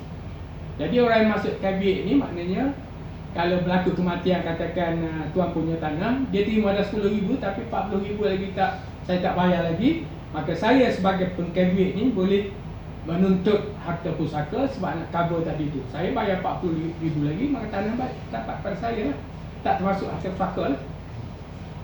Ataupun kalau katakan dia mau bayar balik 10,000, tanah tu jadi pusaka, umpamanya dah. Tapi janganlah orang nak minta waris nak bayar 10,000, lepas tu jadi pusaka balik dah. Dia kata saya nak juga 40,000 lagi, saya bayar lah. Jadi itu maksud pengcaveat. Jadi pengcaveat ni banyak. Caveat persendirian, caveat pemegang amanah, orang yang memegang amanah tu boleh masuk caveat. Caveat caveat apa lagi? Caveat pendaftar, dan yang keempatnya caveat pemegang lien. Lien ini bukan lian tak, kalau lian dalam keluarga tu lian, ya tak? Ini lien, L-I-E-N. Lien ni maknanya gadaian kecil, gadaian yang kita tak perlu daftar tu. Ya, kalau ikut kanun tanah negara, daftar tu mesti gadaian kena daftar. Tapi lien ni tak perlu daftar. Jadi pemegang lien ni pun ada hak juga, katakan di atas tanah tersebut. Ya. Jadi pemegang lien ni katakan kes, katakan macam mana ya? Kes dia katakan, ambil contoh bank Islam. Bank Islam dulu peringkat awal dulu ABA, Al-Baik Bisamanin Ajil ni, kita buat pembiayaan di bawah tu beli tanah katakan. Dia minta supaya kalau tanah dia katakan 10,000, 10% dia katakan kena masuk deposit cagaran. Ya, deposit cagaran maksudnya 10% daripada 10,000 berapa? 1,000 lah. 1,000 katakan. Awak kena masuk deposit cagaran 1,000 dan dia keluarkan satu, katakan bayar bulannya 200 bulan, 200 bulan, dia keluarkan 5 sijil 1,000 tadi tu. Maka sijil itu dia katakan lien. Apabila bulan 1 tak bayar, maka dia ambil daripada sijil itu, dia cairkan untuk bayar balik bulanan. Sebab cagaran supaya jaminan bulanan itu dibayar. Bulan yang kedua dia tak bayar lagi, kita cairkan 200 lagi tu. Itu saya nak tunjuknya, sijil itu dikatakan lien. Gadaian kecil tak perlu daftar, tetapi dalam bentuk deposit cagaran, supaya bank tiap-tiap bulan ni dapat balik pulangan duit dia tadi dalam bentuk tunai tadi tu. Mana 200. Kalau lepas tu dia minta tambah lagi lah. Deposit cagaran tadi kalau dah dicairkan dua keping lien tu, maka dia kena tambah pula 400. Jadi akhirnya kalau sampai katakan 2 tahun dia bayar habis 10,000 tu, maka lien tadi dianggap simpanan dia lah, pelaburan dia, berapa keuntungan dia akan bagi balik kepada 1,000 tadi tu, katakan campur keuntungan, dia bagi balik kepada peminjam lah. Itu dia katakan lien. Lien cagaran kecil dan tidak perlu kepada pendaftaran. Kemudian pembeli di bawah yang boleh menuntut juga, pembeli di bawah satu perjanjian jual beli yang sah. Katakan rumah baru dibina, SPA baru siap, ya, nak tunggu rumah siap 2 tahun lagi. Sampai setahun berjalan separuh, sale and purchase agreement dah ada dah. Ya, kemudian mati. Jadi sale and purchase agreement tu yang sah tadi tu boleh dianggap mana rumah tu seolah milik, walaupun tak selesai lagi, milik si mati lah. Sebab ada satu, jadi pembeli di bawah satu surat jual beli yang sah ini boleh juga menuntut harta pusaka dari si mati. Kemudian seterusnya, orang yang berkepentingan dalam tanah si mati, seperti pemegang gadaian dan pemegang pajakan, ini pun boleh menuntut. Katakan bank dia pemegang gadaian, ya, tuan punya tanah tadi meninggal, maka dia juga diberi hak untuk menuntut pusaka tadi. Pemegang pajakan pun sama juga, ya, dia boleh menuntut pusaka itu. Tapi ini kira jauh lah, maknanya sepatutnya orang yang pertama tadi lah, sepatutnya diberi kuasa tu dah. Tapi undang-undang melihat lebih jauh ke situ, maka kalau tak ada siapa tutup, mana orang ini juga diberi kebenaran, ya. Kemudian penghulu atau penggawa, pegawai pertempatan yang diarahkan oleh pentadbir tanah. Penghulu kalau di negeri Melayu bersekutu, penghulu ni mana penggawa lah. Di sebelah negeri Melayu tidak bersekutu dah, mana penggawa ni besar sikit daripada penghulu kampung tu.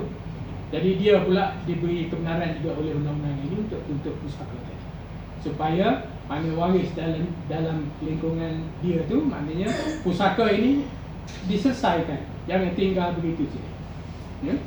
Kemudian terakhir sekali ialah pegawai penyelesai pusaka Malaysia ataupun amanah raya berhak. Amanah raya ni kalau waris tak pergi pun sebenarnya di bawah Akta Perbadanan Amanah Raya tu dia diberi kuasa yang lebih. Dia sendiri boleh menuntut macam Baitul Mal tu.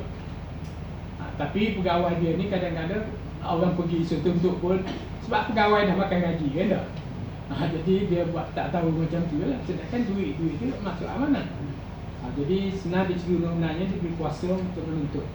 Jadi pegawai penyelesai pusaka pun sama juga, ya. Ini dia boleh menuntut. Jadi undang-undang ini memberi jaminan supaya pusaka itu jangan biar tidak dituntut. Sebab implikasinya besar dari segi ekonomi negeri dan sebagainya. Kalau pusaka tak selesai, siapa nak bayar cukai sewa tanah? Ada orang bayar dah.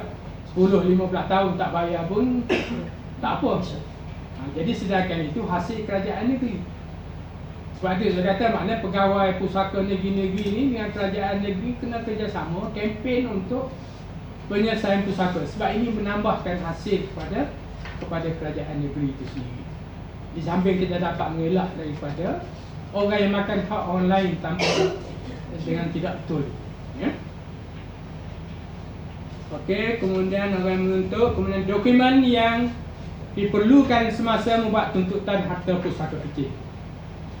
Kita pergi pusaka kecil ni sebab ramai yang kita terlibat dalam tempat kecil ni, ya. Jadi dokumen yang perlu yang pertama sekali ialah bukti kematian si mati, sama ada surat mati atau permit pengebumian ataupun perintah anggapan kematian oleh Mahkamah Tinggi Sivil atau surat sumpah oleh 2 orang saksi yang bebas yang menyaksikan jenazah itu dikebumikan. Maknanya bukti kematian itu penting. Sekarang ini maknanya mati surat polis itulah mengatakan itu kena simpan. Ya, kena simpan surat itu sebab salinan banyak-banyak pun tak apalah kalau nak simpan untuk pusaka. Ataupun kalau tak ada itu katakan hilang MH3 berapa? 370. 370 tak tahu mati ke hidup. Anggapan keputusan mahkamah tu itu penting. Kalau mahkamah kata okey, maknanya mulai hari ini yang hilang tu semua mati, maka anggapan mahkamah itu penting. Dan mahkamah di situ mahkamah sivil, maka boleh tuntutlah pusaka dan sebagainya. Ataupun anggapan kematian mahkamah tinggi ataupun surat sumpah oleh 2 orang saksi mengatakan dia tengok ini musim Jepun dululah. Orang yang pergi buat landasan kereta api di Burma tu, ya, setengah balik setengah tak balik dah.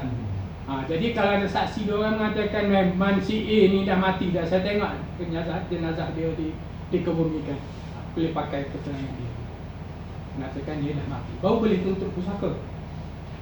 Ya. Jadi dalam bukti kematian ini luas sikit lah. Permit pengebumian pun perlu juga kalau tak ada lain-lain surat kematian dan sebagainya. Ya. Jadi salah satu lah itu nak buktikan bahawa si mati ini telah pun mati, benar-benar mati. Jadi dokumen itu kena ada salinan. Ya, kalau surat permit mati itu buat salinan dulu. Lepas tu yang asal tu simpan tunggu hari perbicaraan. Surat yang tu masa tuntutan itu dibuat ya. Yang kedua, bukti pemilikan harta seperti salinan hak milik yang diakui sah oleh pejabat tanah atau perakuan carian rasmi yang menunjukkan pegangan harta ta'alih si mati. Kalau ada geran, salinan geran tu kena buat salinan. Ya, buat salinan tanah. Kalau ada 10 tempat lot tanah pun maknanya salinan semualah. Kalau tak ada, tahu tanah dia tapi tak ingat geran, tak tahu di mana dah, maka kita boleh pergi ke pejabat tanah buat carian rasmi. Carian rasmi dia akan keluar nantinya tanah ini milik A si mati, keluasannya lot sekian-sekian dan sebagainya, cukainya berapa, jadi salinan itulah. Kemudian sama ada geran ataupun pemilik menunjukkan pegangan harta ta'alih si mati, dan surat perjanjian jual beli bagi rumah yang ditanda yang tiada hak milik berasingan. Bagi rumah, katakan rumah hak milik strata belum dikeluarkan lagi. Jadi kena ada surat dia mengatakan ini milik A lah, milik si mati. Itu ya. Jadi anda kata ya. Okey, kemudian jadi kalau harta ta'alih itu harta ta'alih ya. Jadi bagi harta alih pula, salinan asal, salinan dokumen seperti salinan sijil saham, buat salinan dulu, salinan bukti simpanan, ya, kalau ada akaun dia dan sebagainya, penyata KWSP, penyata tabung haji, akaun dia dan umpamanya lah. Jadi apa-apa dokumen mengatakan ini milik si mati, kena buat salinan. Yang asal tu simpan, jangan hantar yang asal. Yang asal tu simpan, tunggu hari perbicaraan nantilah, baru dibawa ke hadapan pegawai pusaka kecil. Jadi saya buat salinan dulu, kemudian pergi kepada salinan kad pengenalan waris-waris, surat beranak jika ada, dan surat nikah bagi pasangan si mati. Kalau dia kahwin 30-40 tahun dulu pun, surat nikah tu pentingnya apabila berlaku kematian pula. Nak tuntut pusaka kena simpan surat nikah tu. Ya, surat nikah tu simpan. Buat salinan, lepas tu buat permohonan sambil dia kena dokumen tadi tu. Jadi sama juga kalau anak yang tak ada lagi IC ke apa saja.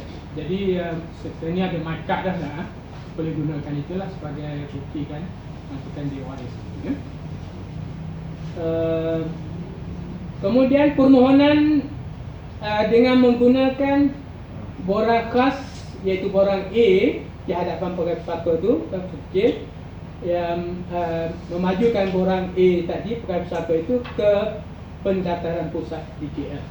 Dia kena hantar ke, apabila lengkap semua dengan borang A tadi, dengan dokumen-dokumen yang diperlukan tadi, maka pegawai pusaka akan hantar ke Central Registry di Mahkamah Tinggi di Kuala Lumpur, dipusatkan.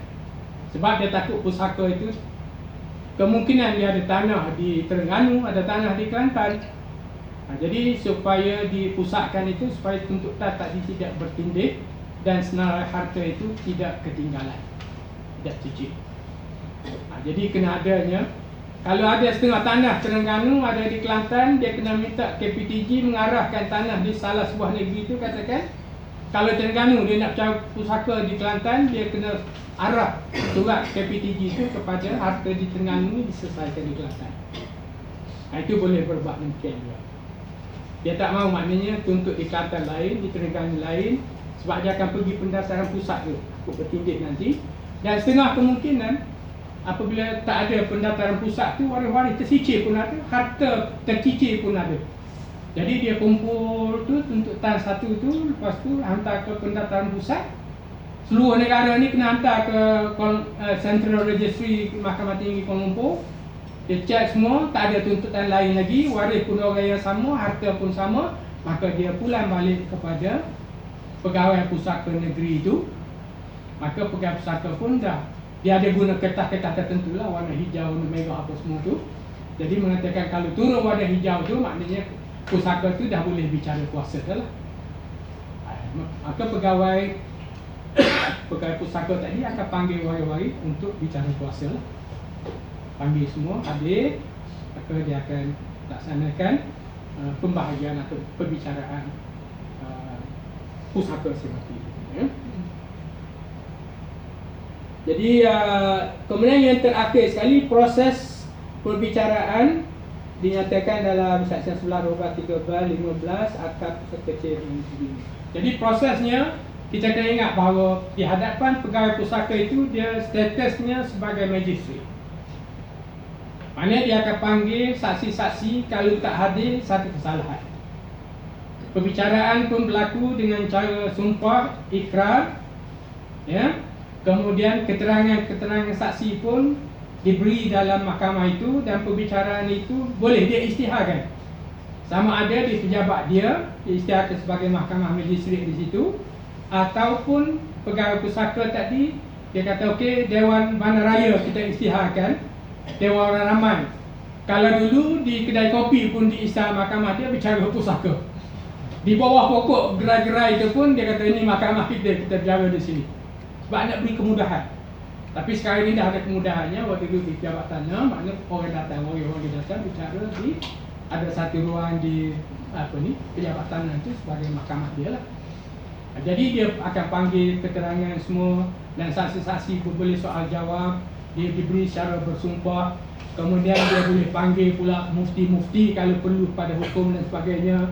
Kalau timbul soal berbangkit, katakan hibah ni sah ataupun tidak sah, wasiat sah tidak sah, maka dia kata okey, kita tangguh, rujuk pada Mahkamah Syariah dulu buat keputusan. Kita tangguh dulu perbicaraan ini.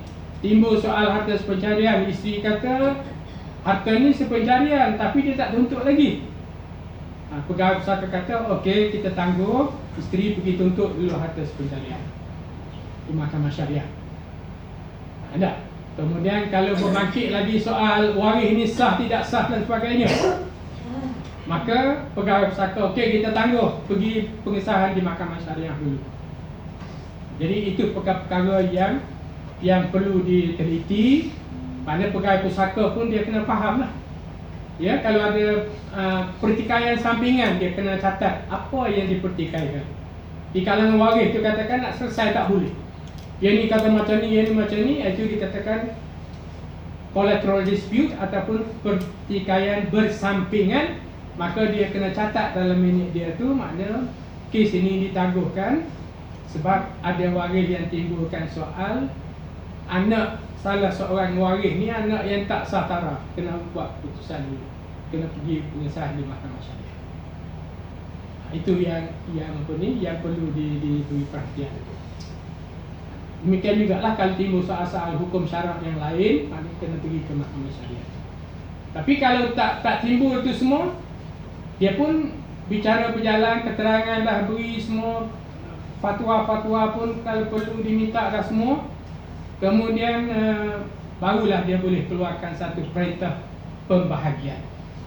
Perintah pembahagian tu makna dia akan pergi kepada tanah ni dapat kepada A, tanah B dapat kepada C, umpama dia akan keluar perintah tu, dan perintah tu boleh dipakai lah. Perintah tu akan dibawa oleh waris, katakan kalau melibatkan pejabat tanah, dia bawa perintah tadi, tanah lot sekian ini pindah kepada A, lot B kepada C, umpama dah. Perintah itu akan diguna pakai. Kalau wang dalam tabung haji itu sekian banyak dapat kepada 3 orang, berapa seorang-seorang akan dapat, maka itu dikatakan perintah, dan perintah itu boleh dikuatkuasakan. Okey, itu di mana pegawai pusaka lah yang akan menentukan, ya, pegawai pusaka di tiap-tiap daerah itu. Jadi dia akan baca lah di situ sijil faraidnya.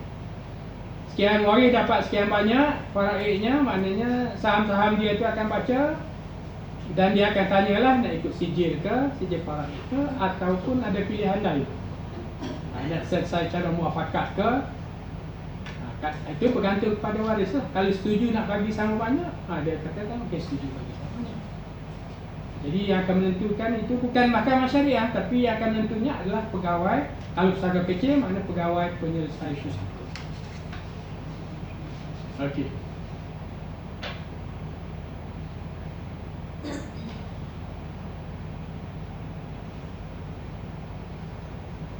Cara harta pusaka itu dibahagi-bahagikan. Macam mana tugas pegawai penyelesai pusaka itu nak bahagi. Jadi yang pertama sekali panduan dia ni, dia katakan ikut hukum syarak bagi orang Islam lah. Mana faraid ni, sijil faraid lah, kena ikut sijil faraid. Ya. Kalau sebab itu pegawai pusaka tu sebelum hari perbicaraan tu dia minta dah daripada mahkamah tu, dia akan hantar mahkamah minta sijil faraid. Jadi sijil itu ada dalam file dia. Maknanya kena ikut itu keutamaan dia lah. Yang kedua, pembahagian mengikut akta pembahagian 58 bagi bukan Islam. Kalau bukan Islam lah, kita ada kaitan dengan kita lah, maknanya ikut akta tu lah. Pembahagian pada waris-waris tu, dia guna percentage juga, tapi berbeza sedikit lah, ya, ada beza sedikit. Kemudian yang ketiganya ialah pembahagian secara muafakat jika semua waris bersetuju. Faraid tadi ada, tapi mungkin pegawai pusaka akan tanya macam mana nak ikut faraid ataupun ada pilihan lain. Kalau anak lelaki anak perempuan dia kata, lelaki kata kami setuju bagi sama banyak lah, termasuk bekas isteri pun apa semua, ataupun suaminya nak bagi sama banyak semua, itu kena syaratnya setuju semua. Jadi pegawai pusaka akan ikutlah. Yang keempatnya, bagi harta pegangan desa di bawah GSA, bawah Akta Tanah Kawasan Penempatan Berkelompok itu, dia tidak boleh dibuat lebih daripada 2 orang. Tidak boleh tak boleh dibuat lebih daripada 2 orang. Nak agakkan kata masuk 4 nama, 5 nama dan sebagainya, itu tak dibenarkan. Jadi dia kena ikutnya, maknanya kalau suami dua-dua dikatakan mati, maka dia boleh ganti dengan dua orang anak lagi lah di situ. Kena setujulah. Jika lebih dua orang dan mereka tidak setuju secara muafakat nak ganti siapa, maka pentadbir tanah boleh menjual pegangan itu dan hasilnya dibahagikan di kalangan waris yang berhak. Ini jalan terakhir lah. Katakan suami isteri penokor itu dah mati, nak ganti anak ada 10 orang, duanya tak setuju, nak lantik 2 orang wakil nak ganti itu tak setuju, bergaduh. Jalan terakhirnya maknanya pegawai penempatan kerja tu dia kena akan jual tanah tu nanti. Berapa nilaian dia 10 hektar tu, maka nilainya tolak hutang-hutang kalau ada, maka dibahagi cara faraid lah kepada waris-waris yang ada dan tak boleh duduk dalam tanah rancangan lagi lah. Itu jalan terakhir. Kalau bolehnya tak mau jual lah. Sebab tujuan akta penempatan berkelompok ni pada zaman Ternazak dulu telah diperkenalkan akta ini untuk memberi tanah kepada orang-orang Islam Melayu yang tidak bertanah. Jadi kalau sampai sekarang ni, lepas mati generasi pertama yang kedua, lepas tu nak pecah-pecah nak jual, jadi tidak bermakna lah hasrat untuk meningkatkan pemilikan orang Islam Melayu ni dalam pemilikan tanah ini. Sebab itu di peraturan ketat sedikit lah. Tapi kalau terakhir sekali dah tak boleh cara dah bergaduh dah, akhirnya tanah itu jadi terbiar dan sebagainya, maka pegawai perda itu akan buat putusan lah. Tanah ini akan dijual dan mungkin nak beli pun dia tak bagi apa itu, perda ambil balik lah. Dan nilaian dia tadi dibahagi selepas ditolak hutang-hutang yang ada dan sebagainya, maka bakinya itu akan difaraidkan kepada waris-waris tadi. Okey. Itu bagi harta pegangan desa ya. Tapi kena masuk lebih pada 2 nama tak boleh lah. Kemudian jika si mati tinggalkan tanah adat, pembahagian pusaka ikut bahagian 3 Akta 98 Akta Kecil. Ini khusus bagi tanah adat di Negeri Sembilan. Sebab tanah adat ikut customary tenure enactment ini, iaitu bagi adat pepatih, tanah ini sebenarnya, tanah adat ini akan diturun milik kepada waris yang perempuan sahaja. Ya, pada lelaki tak ada hak. Ini kata kalau kahwin Negeri Sembilan tak dapat apa pun ya. Jadi tanah ini, walaupun katakan suami itu orang luar Negeri Sembilan pergi kahwin di sana, isterinya mati, ada tanah adat, maka suami tak ada hak nak memiliki tanah, tapi bahagian dalam faraid itu ada. Jadi tanah ini akan diturun milik kepada waris-waris yang perempuan. Ya, yang saya sebutkan tadi, kalau dia ada 2 harta di adat pepatih ini, harta dapatan, harta dapatan, satu lagi harta apa tu? Siapa ingat ni? Tadi saya sebut dah tak ingat. Harta pembawa. Dapatan maknanya isteri sebelum dia berkahwin itu dia dapat ada mewarisi daripada datuk nenek dia ada tanah-tanah itu. Itu dia katakan dapatan. Suami pula sebelum dia kahwin dengan isterinya Negeri Sembilan itu, dia ada harta, dia bawa pembawa, harta pembawa. Jadi harta ini apabila berlaku kematian suami, harta pembawa itu akan pergi kepada waris-waris yang lelaki lah. Harta dapatan akan pergi kepada waris-waris yang perempuan. Cuma yang akan dibahaginya adalah harta carian laki bini. Kalau suami mati, harta itu akan pergi kepada isteri yang hidup dan anak-anak. Kalau isteri pula mati, harta itu pergi kepada waris-waris dia yang perempuan dan anak-anak. Berapa anak dapat itu mengikut keperluan dia lah. Jadi itu cara pembahagian masyarakat adat pepatih. Jadi akhirnya tanah adat ini tidak akan berpindah milik kepada luar orang adat lah. Tanah itu akan dipindah milik kepada waris-waris di kalangan perempuan yang terdiri daripada suku adat itu. Cuma yang anehnya, anak angkat kadang-kadang boleh diterima menjadi waris yang sah mengikut hukum, iaitu dengan cara berkedip. Siapa faham berkedim? Berkedim ni maknanya dia satu majlis mencecah darah, katakan dia sembelih ayam ke kambing ke, jadi sebagai tanda menerima anak angkat ini sebagai waris yang sah dalam adat berparti. Ya, itu boleh. Mana dia anak angkat, sedangkan dia boleh diiktiraf, dia layak untuk menerima tanah-tanah adat yang ditinggal oleh bapa angkat ataupun keluarga angkat dia lah. Ya. Apa itu di luar ni lah, mana sebab itu pegawai pusaka di Negeri Sembilan ini dia agak apa ni, dia kata atap kecil ni kita pakai bahagian 3 tu je. Yang lain-lain tu dia kata tak apa-apa pakai sangat. Tapi akhir-akhir ni ada Negeri Sembilan pun dia mau ikut syarat pun dah berlaku dah. Maknanya ada daerah-daerah di luar masyarakat adat ataupun dalam masyarakat adat itu, mana dia kata okey, saya nak bagi tanah ini ikut faraid, tak kira adat atau tidak. Nah, jadi soal kontroversi tentang tanah adat ini, ada pihak yang mempertahankan sebab dia kata itu tanah warisan daripada datuk nenek dulu supaya diturun milik kepada waris-waris perempuan. Nah, dipertahankan begitu. Ada pula yang kata peraturan ini bercanggah dengan hukum syarak. Jadi tak selesai lah ya, di segi itu. Jadi walau apapun maknanya itu telah adat Minangkabau ini telah diamalkan dah sekian lama dah di dalam masyarakat adat parti ini ya. Kemudian jika semati tinggalkan tanah-tanah adat itu, pembahagian alam ikut bahagian 3 Akta Besar Kecil 1955.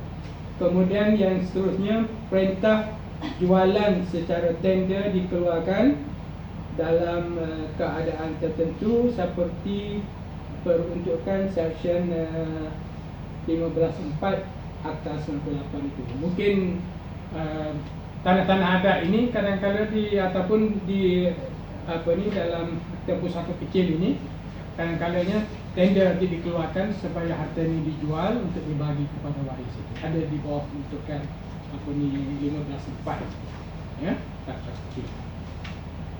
Okey, ada persoalan setakat tu. Sambil kita pergi ciri-ciri istimewa pembahagian harta pusaka kecil.